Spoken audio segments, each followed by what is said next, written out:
ಕೃಷಿ ಅಧಿಕಾರಿ ಹುದ್ದೆಗೆ ಬೇರೆ ಬೇರೆ ಪದವಿ ಪಡೆದ ವಿದ್ಯಾರ್ಥಿಗಳಿಗೆ ಅವಕಾಶ ನೀಡಿರುವುದನ್ನು ಖಂಡಿಸಿ ಹಾಗೂ ಈ ನಿರ್ಧಾರ ಹಿಂದಕ್ಕೆ ಪಡೆಯುವಂತೆ ಆಗ್ರಹಿಸಿ ಧಾರವಾಡದ ಕೃಷಿ ವಿವಿಯಲ್ಲಿ ವಿದ್ಯಾರ್ಥಿಗಳು ನಡೆಸುತ್ತಿರುವ ಹೋರಾಟ 21ನೇ ದಿನಕ್ಕೆ ಕಾಲಿಟ್ಟಿದ್ದು ವಿದ್ಯಾರ್ಥಿಗಳು ಈಗ ಉಪವಾಸ ಸತ್ಯಾಗ್ರಹವನ್ನು ಆರಂಭಿಸಿದ್ದಾರೆ. ಧಾರವಾಡದ ಕೃಷಿ ವಿವಿ ಪ್ರವೇಶ ದ್ವಾರ ಸೇರಿ ಆಡಳಿತ ಭವನ ಮುಂಭಾಗದಲ್ಲಿ ಕೃಷಿ ವಿವಿ ವಿದ್ಯಾರ್ಥಿಗಳ ಆಕ್ರೋಶ ಮುಂದುವರೆದಿದ್ದು ಹೋರಾಟ ಆರಂಭವಾಗಿ ಇಂದಿಗೆ 21 ದಿನವಾಗಿದೆ.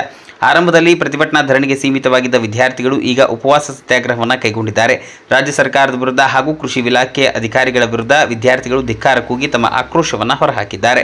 ಜೊತೆಗೆ ಉಪವಾಸವನ್ನು ಕೈಗೊಂಡಿದ್ದ ಓರ್ವ ವಿದ್ಯಾರ್ಥಿನಿ ಮುಂಜಾನೆ ಉಪಹಾರ ಸೇವನೆ ಮಾಡದ ಹಿನ್ನೆಲೆಯಲ್ಲಿ ಅಸ್ವಸ್ಥಗೊಂಡಿದ್ದು ವೈದ್ಯರು ವಿದ್ಯಾರ್ಥಿನಿಯ ಆರೋಗ್ಯ ತಪಾಸಣೆಯನ್ನು ಮಾಡಿದರು. ಈ ಕೂಡಲೇ ರಾಜ್ಯ ಸರ್ಕಾರ ಕೃಷಿ ಹುದ್ದೆ ನೇಮಕಾತಿಯಲ್ಲಿ ಬೇರೆ ಬೇರೆ ಪದವಿ ಪಡೆದವರಿಗೆ ನೀಡಿರುವ ಅವಕಾಶವನ್ನು ಕೈಬಿಡಬೇಕು, ಇಲ್ಲವಾದಲ್ಲಿ ನಮ್ಮ ಹೋರಾಟ ತೀವ್ರಗೊಳಿಸುವುದಾಗಿ ಎಚ್ಚರಿಕೆ ಸಂದೇಶವನ್ನು ನೀಡಿದ್ದಾರೆ. Bureau report Santosh Medara, Dharwad.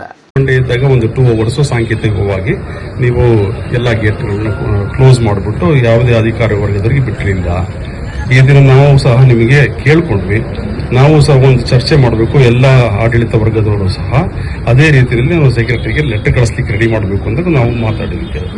ಪರಿಸ್ಥಿತಿ ನಿಮಗೂ ಗೊತ್ತಿದೆ. ಈಗ ತೀರ್ಮಾನ ತಗೊಳ್ಳೋಕ್ಕೆ 1 ದಿವಸ 2 ದಿವಸದಲ್ಲಿ ಆಗ್ಲಿಕ್ಕಿಲ್ಲ. ನಾವು